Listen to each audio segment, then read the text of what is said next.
ข้าพเจ้าคนจตวาขับแปลงบรปัตรคณะประจำพรรคห้องคณะกรมใหญ่เทคนิคกองทัพมื้อนี้ข้าพเจ้ารู้สึกเป็นเกียรติอย่างสูงที่ได้มีโอกาสแสดงความรู้สึกของตัวเองต่อเกี่ยวกับการคณะพับต้อน3 วันประวัติศาสตร์ในปี 2025 นี้ โดยเฉพาะก็แมนวันสถาปนาสาธารณรัฐประชาธิปไตยประชาชนลาวครบรอบ 50 ปีที่จะมาถึงนี้ทางโครงการกลุ่มใหญ่เทคนิคของเขาก็ได้มีหลายโครงการ โดยเห็นได้ความหมายความสำคัญของวันประวัติศาสตร์ดังกล่าวนั้นคณะนำกลุ่มใหญ่เทคนิคได้นำจัดตั้งเปิดขบวนการต่างๆอย่างรอบด้านโดยปีกอ้อมหน้าที่ใหญ่สมุกแผนงานที่ทางกระทรวงการต่างประเทศวางออกนั้นโดยเฉพาะแมนเรียกงานก่อสร้างนักองค์ธรรมกองวัฒนธรรมกองปลอดใสปลอดภัยปลอดคดีกองปลอดใสเข้มแข็งนักแน่นติดพันกับขบวนการวิศวะยู่แหงขบวนการวิศวะเทคนิคให้มีความประกันให้มีประสิทธิภาพประสิทธิผลให้ไปตามวิสัยทัศน์ของกรมใหญ่เทคนิควางออกนั่นก็คือสร้างคณะการเทคนิคให้นักแน่นทางด้านการเมืองเข้มแข็งทางด้านการจัดตั้ง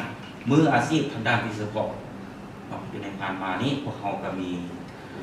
บางโครงการที่พวกเขาได้ค้นคว้าสำเร็จและเฮ็ดสำเร็จโดยเฉพาะในการติดตั้งบรรดาอาวุธอยู่ในขึ้นถึงรถและการประกอบการผลิตอาวุธจำนวนหนึ่งเพื่อประกอบในกับการนับแอบแล้วก็ได้มีการประกอบคนคั่วประกอบยนต์ที่ผู้มีคนขับเพื่อรับใช้กับหน้าที่สำรวจหน้าที่อื่นๆที่ว่าทางขันเทิงต้องการนั้น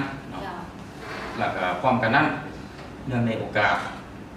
วันศาสตร์ที่2 ธันวาคมนี้พวกเขาก็องค์การเทคนิคของเขาสุดที่มีเกียรติที่ได้เข้าร่วมในการทำประกันบริการเทคนิคให้แก่บรรดากรกำลังสวนสนามโดยเฉพาะแมนการสนองวัตถุอะไรให้กับบรรดาพาหนะที่ขับไส้เกี่ยวกับก้อนกำลังเหล่านั้นพร้อมกันนั้นก็ได้สนองเกี่ยวกับอาวุธและเครื่องประกอบให้กับบรรดาก้อนกำลังเพื่อให้ก้อนกำลังเหล่านั้นมีความพร้อมเข้าในการ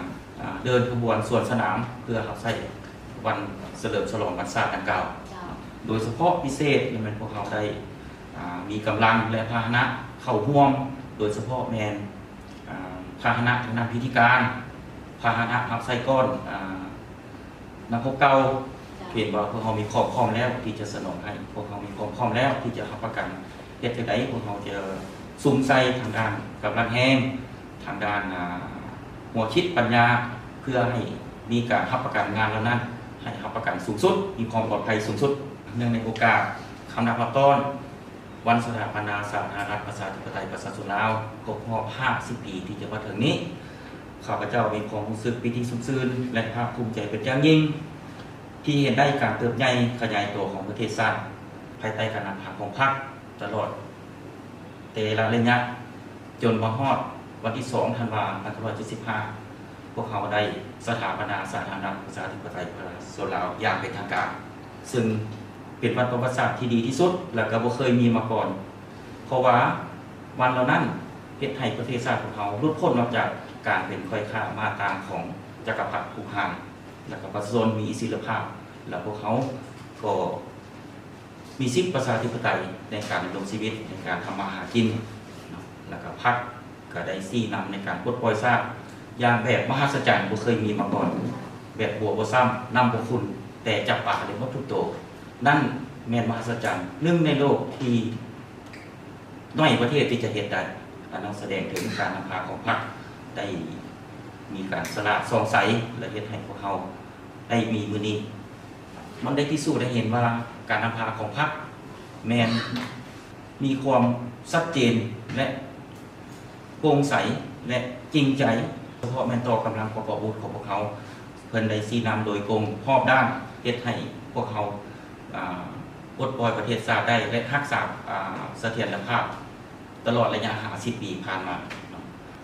ก็เนื่องในโอกาสวันศาสตร์ 50 ปีที่จะมาถึงนี้ข้าพเจ้าต่างหน้าให้กับแผนกการเทคนิคพนักงานนักพบในทัวร์แผนกการเทคนิคขอแสดงความรู้บุญคุณมายัง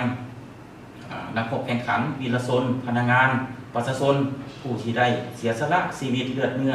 เพื่อภารกิจปลดปล่อยชาติขอแสดงความรู้บุญคุณต่อพนักงานอาวุโสบำนาญ ที่เพิ่นได้มีบทเรียนอันล้ำค่าในการซี่นำนำพาดำเนินภารกิจปลดปล่อยศาสตร์ตลอดมาและก็ขออวยพรให้การนำภาครัฐการนำของกระทรวงการต่างประเทศตลอดฮอดพนักงานนักรบทุกสหายประชาชนทุกทนาจงมีสุขภาพที่แข็งแรงมีผลสำเร็จในหน้าที่การงานพร้อมจิตพร้อมใจรักษาระบบไม้ของพวกเขาให้มั่นคงตลอดไปขอขอบใจ